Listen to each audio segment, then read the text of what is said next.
काली मो अजा आसी पहुँचले पोड़ा माछ छुआ धरिकी। मु भाविली अजा तो बुढ़ा हो गले ना, तो से अजा को किसी पोहला माछर अलग टेस्ट चखेबी।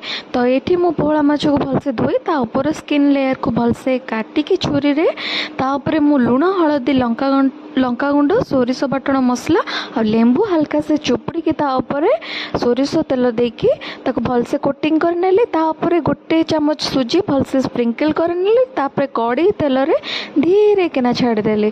सी भलसे क्रिस्पी होके भाजी हो सारा पर मु प्लेट को काढ़ी आ अजा को सर्व कली। हाँ, ता ऊपर मु राउंड राउंड सेप पियाज काटिकी तापर डेकोरेट करनेली आ सॉस पाल्टे तापर थोईदेली प्लेट रे। आ सेथिरे दीटा शुक्ला लंका देदेली मध्य। अजा खाइकी कहले नातुणी तो आई तो मते केबे एमती टेस्टटा चखै नथिला पोळा माछर। तो जो माने मो चैनल रे एमती वीडियो देखिया चाहतांती तो दया करे मो चैनल को सब्सक्राइब